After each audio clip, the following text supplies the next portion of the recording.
মধ্যপ্রাচ্যের রাজনীতিতে নতুন করে মন নিয়েছে অপারেশন এপিক ফিউরি। এই অভিযানের মূল শক্তি যুক্তরাষ্ট্রের শক্তিশালী বিমান বাহিনী।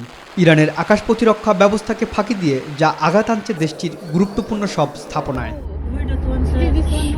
ইরানের ভূগর্ভস্থ পারমাণবিক ও সামরিক অবকাঠামো ধ্বংস করতে B-1 বোমারু বিমান ও B-2 বোমারু বিমান দিয়ে হামলা চালাচ্ছে যুক্তরাষ্ট্র। সেই সাথে F-35 ও F-22-র মতো বিশ্বের উন্নত মানের ফাইটার দিয়ে আকাশপথের নিয়ন্ত্রণ ধরে রেখে ইরানের হামলা অব্যাহত রেখেছে মার্কিন সেনারা।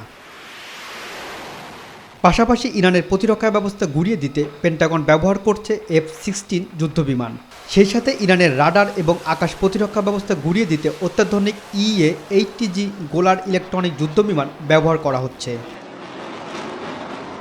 মার্কিন এই অভিযানে বিমান হামলার পাশাপাশি ড্রোন ও দূরপাল্লার ক্ষেপণাস্ত্র দিয়েও হামলা চালাচ্ছে যুক্তরাষ্ট্র, যেখানে মার্কিন সেনারা ব্যবহার করছে অত্যাধুনিক লুকাস ড্রোন। ইরানের শীর্ষ নেতাদের লক্ষ্য করে হামলা চালাতে ব্যবহার করছে MQ-9 রিপার ড্রোন। এদিকে ইরানের ক্ষেপণাস্ত্র ঘাঁটিগুলোকে লক্ষ্য করে শত শত টমাহক ক্ষেপণাস্ত্র নিক্ষেপ করছে যুক্তরাষ্ট্র।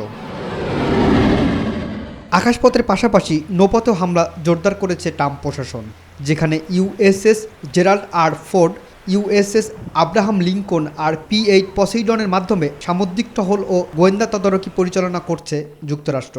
অন্যদিকে মার্কিন সেন্ট্রাল কমান্ডের তথ্যমতে এসব অভিযানে ইতোমধ্যেই 11টি ইরানি জাহাজ ধ্বংস করা হয়েছে। ইরানের পাল্টা ব্যালিস্টিক ক্ষেপণাস্ত্র ও ড্রোন হামলার প্রতিরোধে প্যাট্রিয়ট ও থার্ডের মতো শক্তিশালী আকাশ প্রতিরক্ষা ব্যবস্থাও তৈরি করেছে যুক্তরাষ্ট্র।